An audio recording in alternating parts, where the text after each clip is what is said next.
اعوذ باللہ من الشیطان الرجیم پناہ مانگتا ہوں میں اللہ کی شیطان مردود سے۔ بسم اللہ الرحمن الرحیم شروع اللہ کا نام لے کر جو بڑا مہربان نہایت رحم والا ہے۔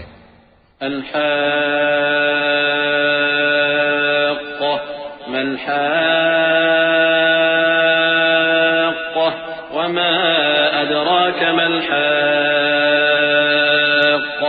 كذبت ثمود وعاد بالقارعة فأما ثمود فأهلكوا بالطاغية وأما عاد فأهلكوا بريح صرصر عاتية سخرها عليهم 7 ليال و8 أيام حسوما فترى القوم فيها صرعى كأنهم أعجاز نخل خاوية فهل ترى لهم من باقية وجاء فرعون ومن قبله والمؤتفكات بالخاطئة فعصوا رسول ربهم فأخذهم أخذة رابية۔ سچ مچ ہونے والی، وہ سچ مچ ہونے والی کیا ہے، اور تم کو کیا معلوم ہے کہ وہ سچ مچ ہونے والی کیا ہے؟ وہی کھڑکھڑانے والی جس کو سمود اور عاد دونوں نے جھٹلایا۔ سو سمود تو زبردست زلزلے سے ہلاک کر دیے گئے، رہے عاد تو ان کو نہایت زوردار آندھی سے تباہ کر دیا گیا۔ اللہ نے اس کو 7 رات اور 8 دن ان پر چلائے رکھا۔ تو اے مخاطب، تو ان لوگوں کو اس میں اس طرح گرے ہوئے دیکھتا جیسے کھجوروں کے کھوکھلے تنے، پھر کیا تو ان میں سے کسی کو بھی باقی دیکھتا ہے؟ اور فرعون اور جو لوگ اس سے پہلے تھے اور وہ جو الٹی ہوئی بستیوں والے تھے سب گناہ کے کام کرتے تھے، سو انہوں نے اپنے پروردگار کے پیغمبر کی نافرمانی کی تو اللہ نے بھی ان کو بڑا سخت پکڑا۔ إنا لما طغى الماء حملناكم في الجارية لنجعلها لكم تذكرة وتعيها أذن واعية فإذا نفخ في الصور نفخة واحدة وحملت الأرض والجبال فدكتا دكة واحدة فيومئذ وقعت الواقعة وانشقت السماء فهي يومئذ واهية والملك على أرجائها ويحمل عرش ربك فوقهم يومئذ 8 يومئذ تعرضون لا تخفى منكم خافية۔ جب پانی طغیانی پر آیا تو ہم نے تم لوگوں کو کشتی میں سوار کر لیا تاکہ اس کو تمہارے لیے یادگار بنائیں اور یاد رکھنے والے کان اسے یاد رکھیں۔ پھر جب سور میں ایک بار پھونک مار دی جائے گی اور زمین اور پہاڑ دونوں اٹھا لیے جائیں گے، پھر ایک بار ہی توڑ پھوڑ کر برابر کر دیے جائیں گے، تو اس روز ہو پڑنے والی یعنی قیامت ہو پڑے گی، اور آسمان پھٹ جائے گا تو وہ اس دن کمزور ہوگا، اور فرشتے اس کے کناروں پر ہوں گے، اور تمہارے پروردگار کے عرش کو اس روز 8 فرشتے اپنے اوپر اٹھائے ہوں گے۔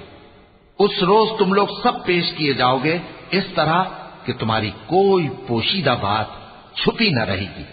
فأما من أوتي كتابه بيمينه فيقول هاؤم اقرءوا كتابيه إني ظننت أني ملاق حسابيه فهو في عيشة راضية في جنة عالية قطوفها دانية كلوا واشربوا هنيئا بما أسلفتم في الأيام الخالية۔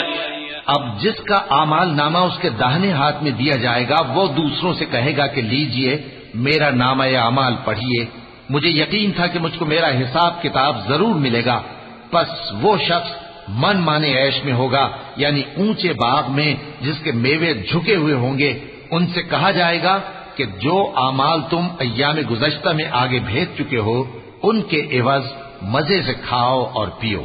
وأما من أوتي كتابه بشماله فيقول يا ليتني لم أوت كتابيه ولم أدر ما حسابيه يا ليتها كانت القاضية ما أغنى عني ماليه هلك عني سلطانيه خذوه فغلوه ثم الجحيم صلوه ثم في سلسلة ذرعها 70 ذراعا فاسلكوه.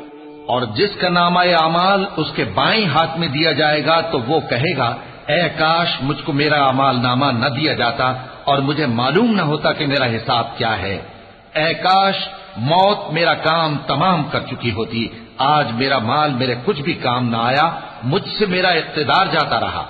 حکم ہوگا کہ اسے پکڑ لو، اب اسے طوق پہنا دو، پھر دوزخ کی آگ میں اسے جھونک دو، پھر زنجیر سے جس کی لمبائی 70 گز ہے جکڑ دو. إنه كان لا يؤمن بالله العظيم ولا يحض على طعام المسكين فليس له اليوم هاهنا حميم ولا طعام إلا من غسلين لا يأكله إلا الخاطئون. فلا أقسم بما تبصرون وما لا تبصرون إنه لقول رسول كريم وما هو بقول شاعر قليلا ما تؤمنون ولا بقول كاهن قليلا ما تذكرون تنزيل من رب العالمين. یہ نہ تو اللہ عظمت والے پر ایمان لاتا تھا اور نہ فقیر کے کھانا کھلانے کی ترغیب دیتا تھا. سو آج اس کا بھی یہاں کوئی دوست نہیں اور نہ اس کے لیے کوئی کھانا ہے سوائے زخموں کے دھون کے جس کو گناہگاروں کے سوا کوئی نہیں کھائے گا. سو میں ان چیزوں کی قسم کھاتا ہوں جو تم کو نظر آتی ہیں اور ان کی جو تمہیں نظر نہیں آتی کہ یہ قرآن ایک معزز فرشتے کا پہنچایا ہوا کلام ہے اور یہ کسی شاعر کا کلام نہیں مگر تم لوگ بہت ہی کم ایمان لاتے ہو.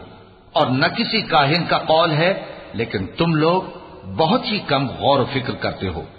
یہ رب العالمین کا اتارا ہوا ہے.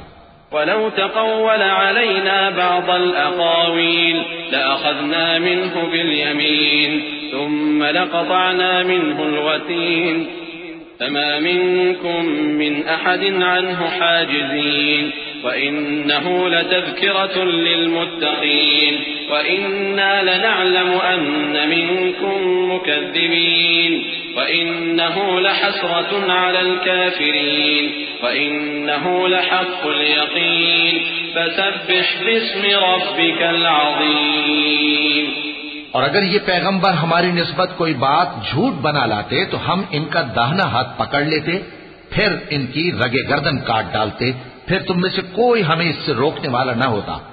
اور یہ کتاب تو پرہیزگاروں کے لیے نصیحت ہے اور ہم جانتے ہیں کہ تم میں سے بعض اس کو جھٹلانے والے ہیں. نیز یہ کافروں کے لیے موجب حسرت ہے اور کچھ شک نہیں کہ یہ یقین کرنے کے لائق ہے. سو تم اپنے پروردگار عظیم کے نام کی تسبیح کرتے رہو. صدق اللہ العظیم. اعوذ باللہ من الشیطان